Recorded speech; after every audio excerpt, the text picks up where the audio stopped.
Hi, this is Dan Heisman, and we're continuing with our series of YouTube videos to help you improve your chess. A few weeks ago, I did a video on how much strategy to start. And the idea of that video was that 99% of games for people below, let's say, a rating of USCF 1500 feature fairly easy tactical errors by one side or the other that would be enough to decide the game. And therefore, it certainly makes sense when you start out that you want to spend almost all your time working on things that will make your safety issues better. For instance, knowing when you're playing safe moves, rather than trying subtle strategic ideas, because the strategic ideas will be overwhelmed by somebody making a mistake that will lose material.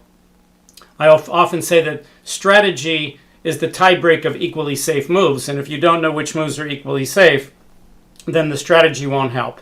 So I made a video called How Much Strategy to Start, and I said, look, it's no fun to play chess if you don't have any strategy, so let's see if we can encapsulate in one video most of the strategic things you would need till you get to 15 to 1700 range.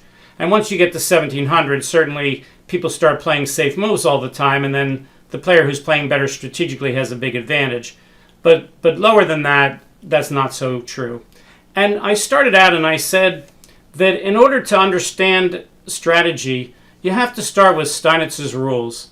And I did a quick overview of Steinitz's rules using this Exeter Chess Club page. And after I did that video, which I think is a really, really good video, it's occurred to me that maybe I should spend more time talking about Steinitz's rules.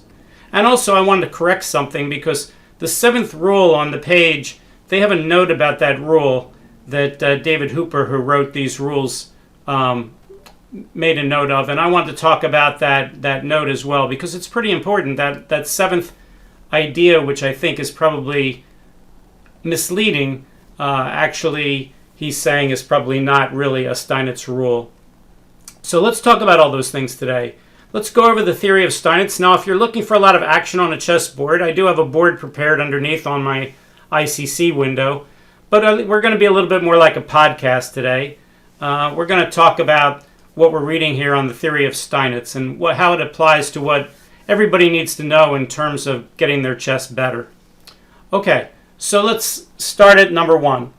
The theory of Steinitz, this is Exeter Chess Club again. It's their webpage. He says, at the beginning of the game, the forces stand in equilibrium. Okay, it's clear both sides have the same material. The pieces are set up in the same way. The only difference between the two forces is that they have to alternate, and somebody's got to go first, and that player is white, and therefore that gives white a slight advantage. Suppose they had invented chess differently, such that going first was such a big advantage that you would win every game. Let's say it was sort of like a tic-tac-toe game where instead of it being a tie all the time, the player who goes first would always win in tic-tac-toe. Well, that game would never become popular. You could teach it to little kids, and as soon as they realize when they get to be 5 years old, oh, I just do this and this and I always win, nobody's going to play it after 5 years old. So the same thing here in chess. Chess, the first player has the advantage, but clearly that advantage is not a great advantage, because if it were, they would have to change the rules of the game somehow to make the game more competitive between white and black. So it's been known for a long, long, long time that if both sides play chess correctly, chess will end up in a draw. They haven't proven it yet. They probably won't prove it in my lifetime. They did prove it for checkers. Dr. Schaefer, he wrote the book called One Step Ahead, where he had his program Chinook, which won the world championship in checkers, and then later they proved that checkers was a draw. But for chess, it's a lot harder. There's a lot more permutations. So we're not going to prove it for a while, but we know it's true. So therefore, we have point number 2, which is correct play on both sides maintains this equilibrium and leads to a drawn game. Okay, now this is an important point. That is, as long as your opponent's playing correctly, you can't win. But what's the deductive logic of that? If he's playing correctly and you can't win, no matter how brilliantly you play, then there can't be any such thing as a winning move. You can't have a nice drawn game where the game is theoretically drawn, and then you see something brilliant and you pull out a win. There could be positions that look drawish, that you're actually winning, that if you find the right idea, you can win. But if the game is drawn, that means the game is drawn with best play for both sides. And as long as both sides keep playing correctly, no matter how brilliantly you play, it's going to still end up a draw. So point number 3 in the theory of Steinitz is, therefore a player can only win as the consequence of an error by the opponent. Because since the game is drawn with best play, obviously at some point he can't lose the game if he keeps playing best play. It would take an error on his part. So there's no such thing as a winning move. There is such thing as a losing move, because if the game starts as a draw and then somebody wins, somebody had to make a mistake where the game would go down and it would become the losing move. You can see this by turning on your engine and seeing the evaluation. If the engine was perfect, it would give you only 3 evaluations: win, draw, or lose. It doesn't have to give you 0.4 or 0.6 or anything like that. But even when it does give you 0.4 or 0.6, if the engine is looking far enough and it sees that 0.4, and then you're the one who moves, let's say you're white and it's 0.4 in your advantage, and you make a move, if you make the best move, it'll stay at 0.4 because the computer was calculating how good you could be if you make the best move, and if you make it, it'll stay at 0.4. But let's say you make a move that's clearly inferior to the best move. There might be equally best moves, but let's say you make one that's inferior. That number 0.4 is going to go down. So, for instance, people are used to using their engines and they see 0.4 and then all of a sudden it says minus 0.9. They know something went wrong. Maybe they lost a pawn and the computer all of a sudden dropped down. So the number can drop down, but if you make a brilliant move, it's not going to jump up. It can't do that. I mean, an engine could look further ahead and all of a sudden realize, now I see something. But if the engine's looking far enough ahead to get the right evaluation, when you make the move and you make the best move, it's going to stay the same. It can never jump up. Again, from a practical standpoint, we do see it jump up occasionally, but if it's looking far enough ahead, it's impossible. There's no such thing as a winning move. The computer at the end of the game can't say, this is a drawn position, and then you make a move and all of a sudden it says, whoops, now you're winning.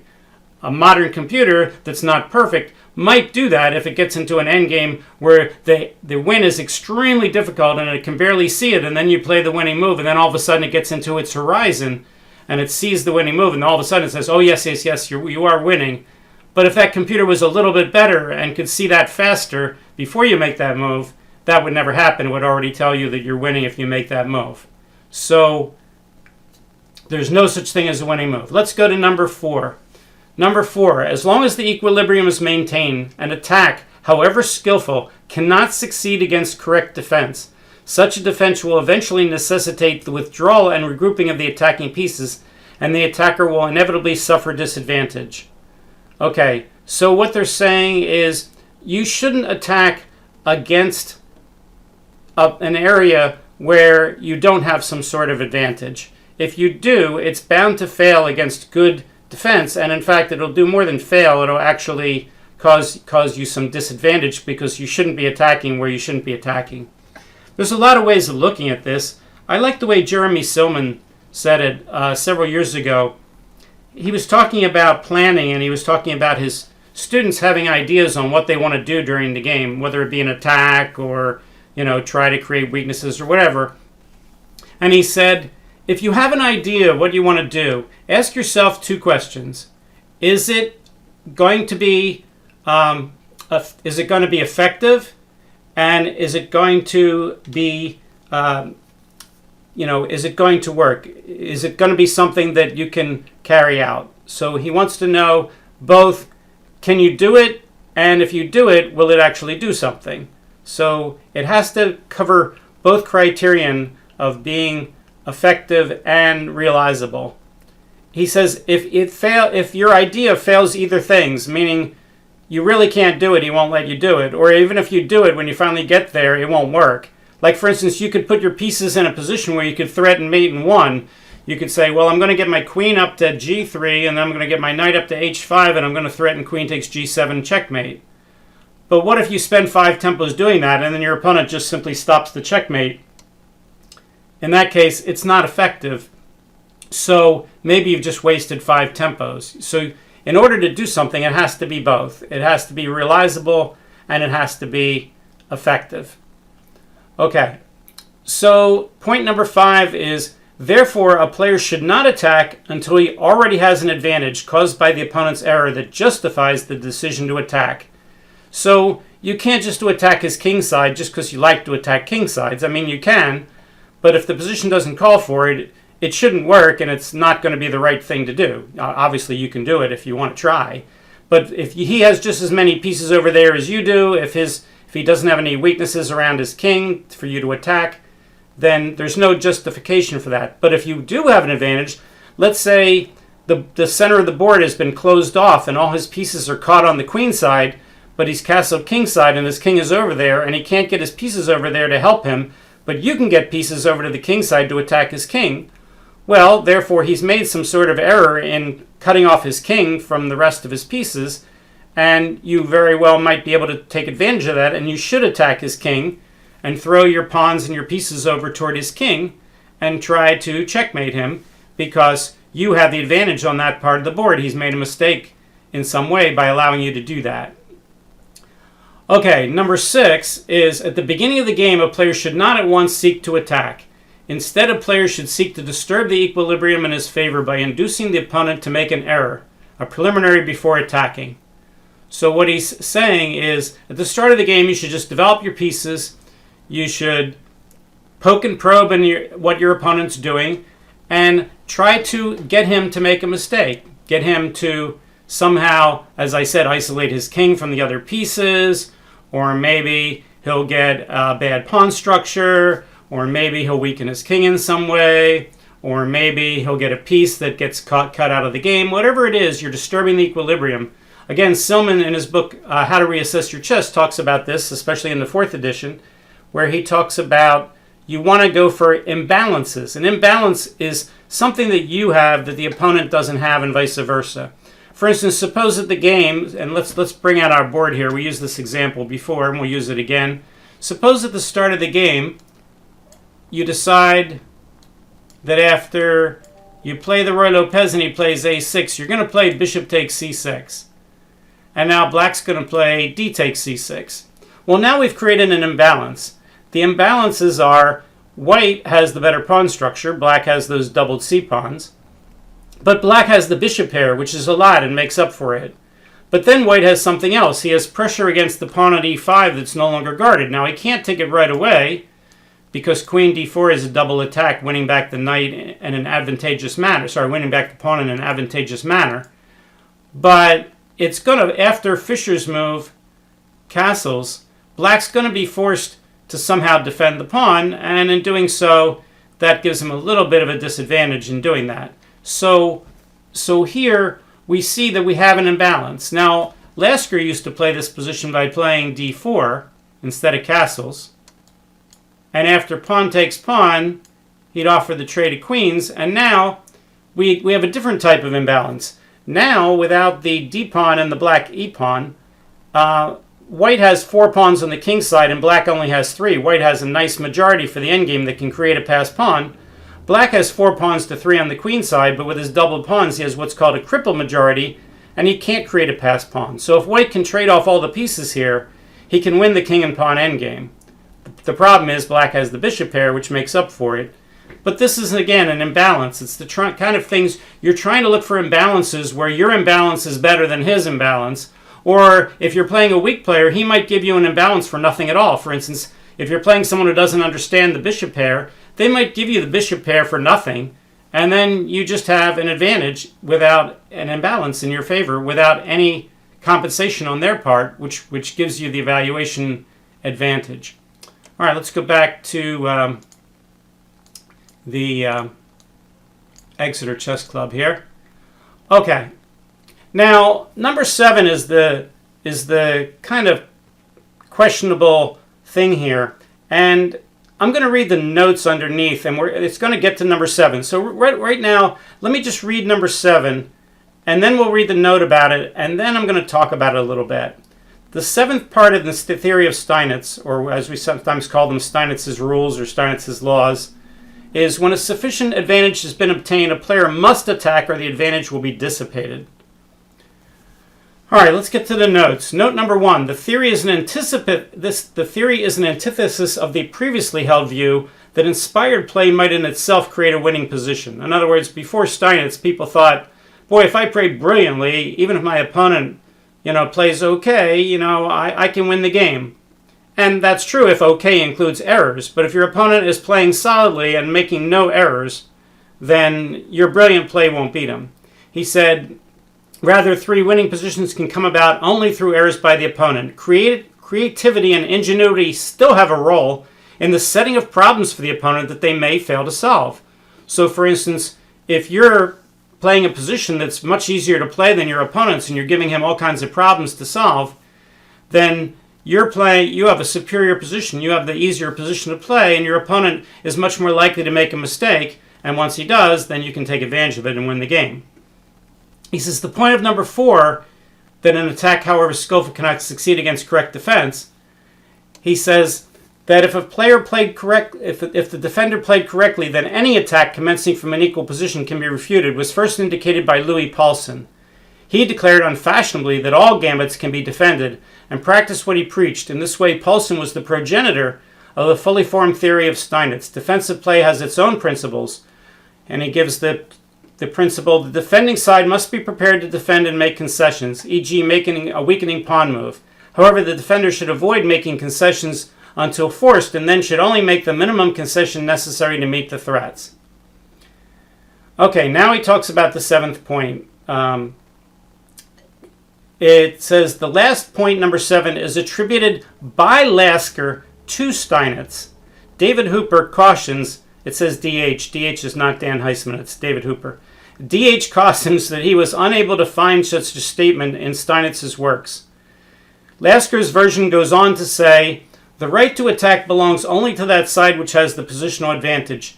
And this is not only a right but also a duty, otherwise there is the risk of losing the advantage. The attack is to be directed against the weakest spot in the opponent's opposing position. All right, so already we see a difference between what Lasker says in the note and what number 7 says. Number 7 says the player must attack or the advantage will be dissipated.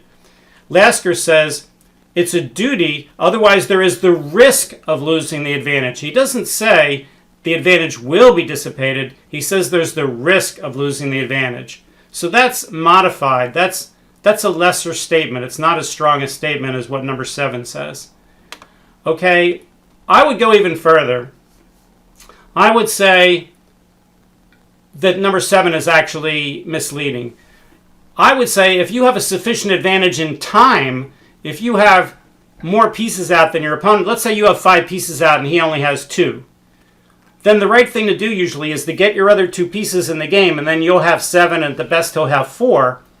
And when you have 7 and he has 4, you have an advantage and you can attack him.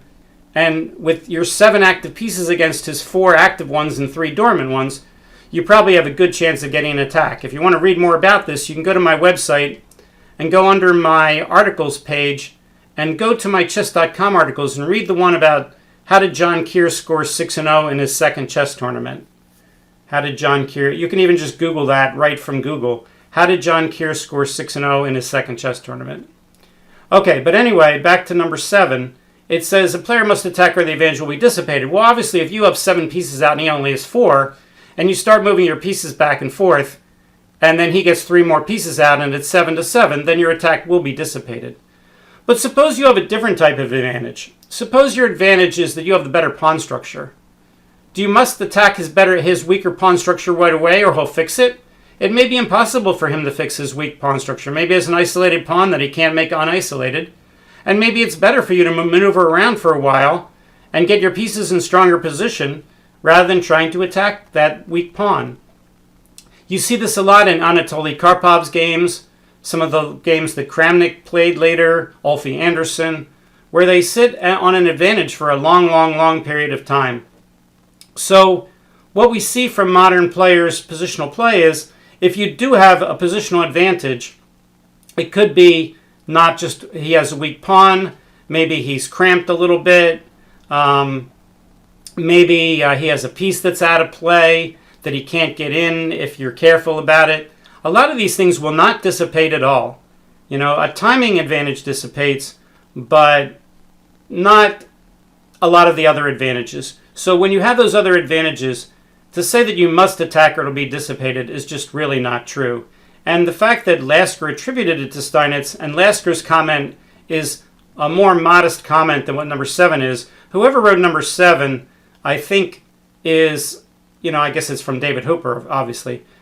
I think Mr. Hooper was being a little bit too strong there in coming up with number 7.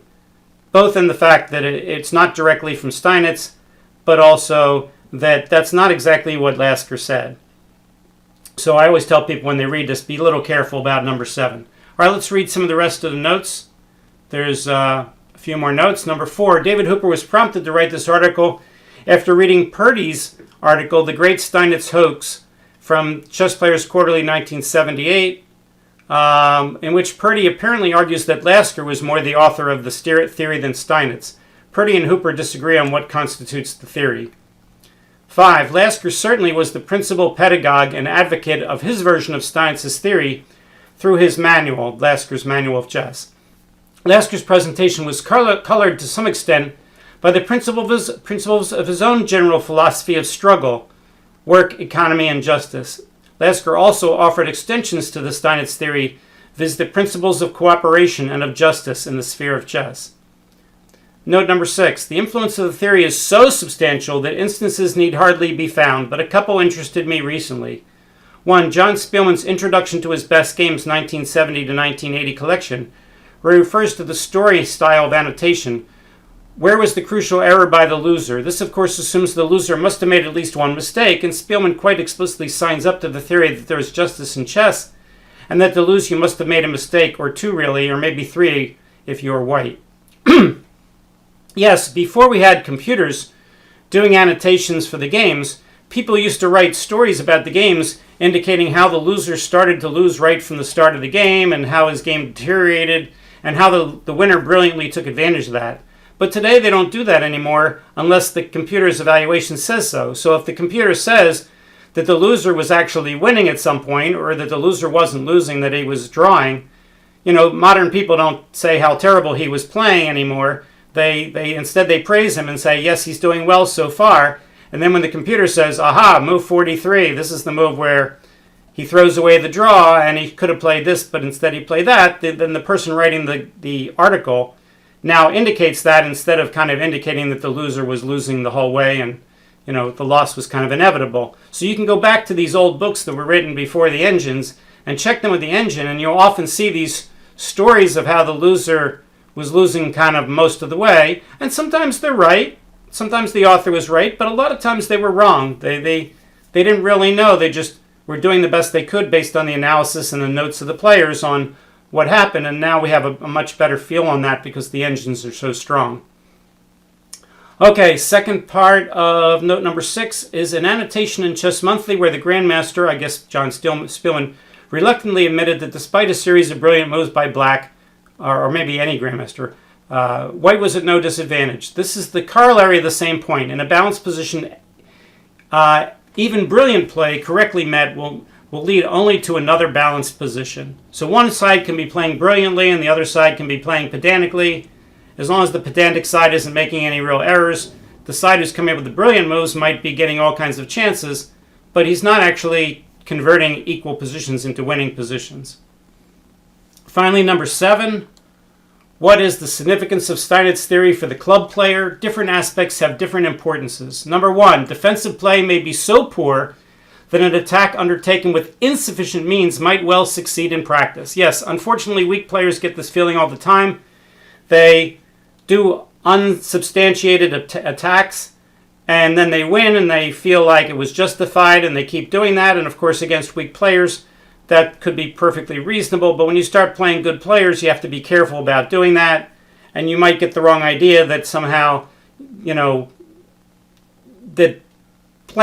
attacks at people, even when they don't have any disadvantage, is always the right thing to do. Well, psychologically, that may be true for a lot of people up to a certain level, but at some point, that's just, as Steinitz's theory says, it's just not going to really work. Number 2, so defensive play as modeled by Paulson and Steinitz must become a strength of yours. And I might add not just defensive play, but learning how to make safe moves. You don't want to just study all tactics where white to play and win. You want to also study, how can I study tactics so I can look at my moves and make sure my moves are safe so that my opponent does not have a play and win after I make the move. You have an opportunity to make unsafe moves on almost every move of the game, so that's really, in a sense, the most important tactical skill. Number 3, moreover, while winning combinations may theoretically be available principally, if not only in advantageous positions, in practice tactical opportunities and especially oversights can appear at any time, so at each move you should routinely check for combinational blows for each side, especially if the opponent has what we call seeds of tactical destruction. If you don't know what that means, I have an earlier video on that. A seed of tactical destruction is something wrong with someone's position that tells you might have a tactic, obviously as a result of an earlier mistake. And what he's saying is when two weaker players play, you could be the side that has the lesser good position, and all of a sudden your opponent will make a tactical mistake that allows you to do a tactic. That's much, much, much less common in strong players' games. In strong players' games, the player who gets the tactic is almost always the one who's outplayed the other side positionally and is strategically better. They're the ones who get the tactical advantages. But in lower-rated players' games, that's not true. Your opponent could have the strategic advantage, and all of a sudden he can make a tactical error, and then you have the inferior strategic position, inferior positional position, and then all of a sudden you get the advantage. Finally, number 4, it may not be so important to decide who has the advantage as to decide what to do and then do it well. And Purdy is quoted as saying, "The question that matters to you in actual play is simply, what is my best move? And if you can decide without being sure who has the theoretical advantage, so much the better." And I might add to that you don't always have to find the best move. A lot of times in positions you might have several moves that are almost equally good, and you want to find one of those. And also you have a clock running. So let's say it's possible you can find the best move, but it's going to take you 7 years. Even if that best move is the one, let's say you have a winning advantage and there's only one move that wins the game. Well, you have that winning advantage already. Your opponent made an earlier mistake, and you only have one move to win the game, but it's going to take you 7 years to figure it out. Well, from a practical standpoint, your clock will fall and you'll lose. So I tell people not only look for the best move, but look for the best move that you can in a reasonable time. That's a better way of putting it from a practical standpoint when we have the clock running. Okay, so that concludes my overview of Steinitz's theory. I'd like to thank again Exeter Chess Club's website for providing our text here. And if you understand these ideas, they're very important in building on them to understand what you should be doing during a chess game. So I always tell my students, you start out with Steinitz's rules. And a good book to start with, if you're a low-rated player and you're looking for a strategic book, is Winning Chess Strategy for Kids by Jeff Coakley. Jeff Coakley is an excellent author, and don't worry about the for kids part. It's really winning chess strategy for people that are low enough to need to learn about chess strategy. It's really a book that can be read by people of all ages. So I really recommend Jeff's book. And then there's a lot more books that cover more advanced positional and strategic theory, a lot of those. And in fact, we even talked about one the other day that was the Planning Move by Move book, which is a pretty advanced book by that standard. Okay, I hope you enjoyed it. If you enjoy my videos, tune in again on my channel. You can hit the subscribe button. You can hit the like button. I appreciate it. All right, we'll see you next time. Thanks. Bye.